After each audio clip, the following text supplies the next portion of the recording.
his work. I mean, I think he's one of our auteurs, and he's a truly visionary, prolific filmmaker, who has a real original voice. Is there some sort of film school that he puts you through if you're going to be in his film? Does he say, all right, you got to watch this, this, this, and this, or is there anything? No, I mean, actually, he talked about in the panel that I was kind of one of the only people that really requested things to watch, and there were a couple movies from the 30s, actually. He didn't put me on, like, a spaghetti western. I think for some of the other actors, he asked them to watch some of the spaghetti westerns. I watched some more Marlene Dietrich old films. But no, there's not a specific film school, but working with him is like being in film school because he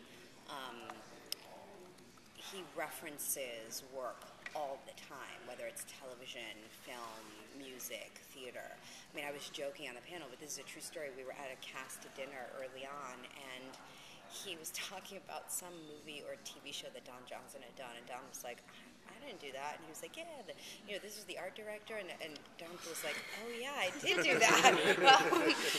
So his wisdom about, I mean, he's like an encyclopedia.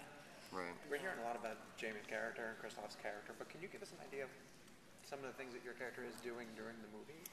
Yeah, I mean, in some ways, she is sort of the catalyst for a lot of the action. The film is very much about a man who is seeking out his wife and is willing to travel to the ends of the earth and into the depths of hell to rescue his wife. Which is where you are, I guess. Yes, very much so, in Candyland, which is run by Candy, which is played by Leonardo DiCaprio. One of the things Quentin's always done is take genres that we're all familiar with and sort of like break them down and deconstruct them and do something that is very different than what we're used to seeing. How does he do that here? We saw that with Inglourious Basterds. We certainly saw that with Pulp Fiction. But how does he take it sort of in a different direction than what we're used to in, say, a Western or a spaghetti Western? Well, I think one of the things that's different and one of the things that's really important, I think, about the film is just the face of the hero. That we don't often get to see the hero of this kind of film be African American. Sure. And so it's interesting. It's like here you are dealing with the antebellum South, so he places a Western in the antebellum South, which in itself is already like a twist. Yeah. He also makes the hero. Quentin has never been somebody who has been intimidated by evil and by gore and by blood and just the dark side of humanity. And I think in some ways that's why he's a powerful storyteller within the context of slavery, because I think for a long time, or maybe forever, we've been afraid in a narrative context to really portray the ugliness of this part of American history. But Quentin's not afraid of ugly, and so we go there. What was the piece of? Answered your question. No, yeah. Okay. Sorry to interrupt. What was the piece of direction that he gave you that surprised you as an actress? The piece of direction? Any piece of direction that he gave you that surprised you as an actress?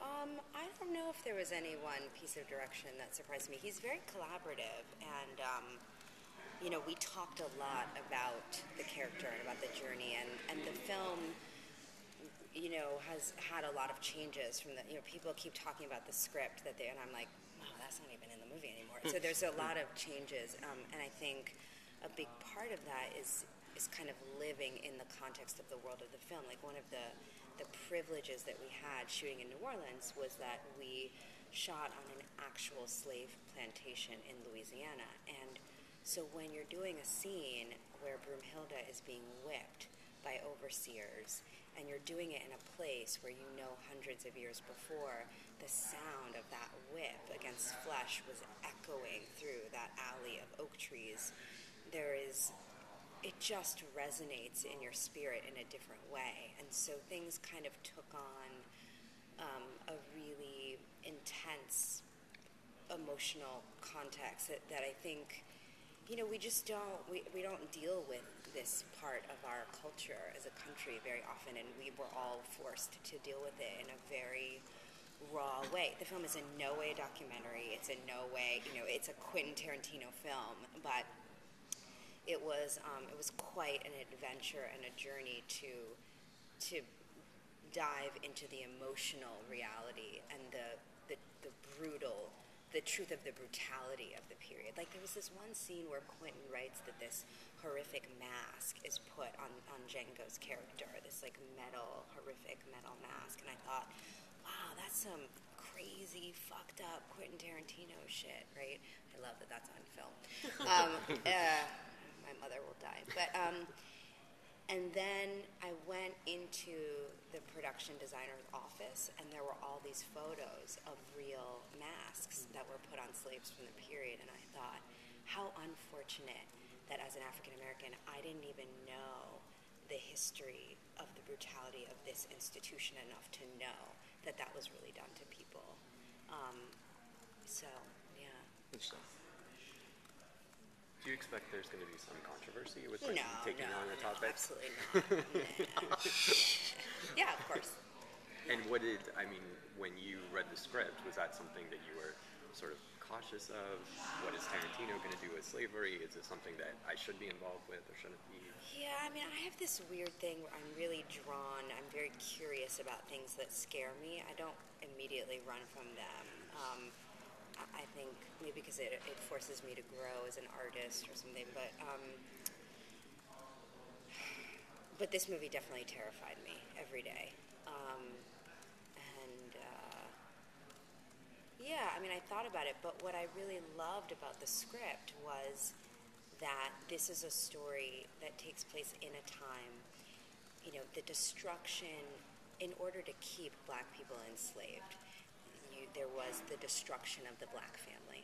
So children were literally taken from their parents and sold down the river. That's where we get the expression, sold down the river, right? And black people could not be married legally, because if you allowed people to have that kind of love connection, then it could get in the way of the economics of slavery. So here you have this director who's never been intimidated by the ugliness and the gore of humanity, who represents the true evils of this institution. But at the core of it, he places this love story about these two people who, against all odds, in a time when in the Constitution they're only considered 3/5 of a human being, that they believe enough in their own humanity and in their love for each other that they travel to the ends of the earth to rescue that love and to honor that love and to find her, that he finds her so that love is able to trump even this evil institution. That's what I loved about the script, and that's what's been so magical about the process. And to be, I also loved kind of the strange irony that the film is about reuniting this husband and wife, and that Jamie and I would be cinematically reunited, almost 8 years after Ray, that there was something really special about that too.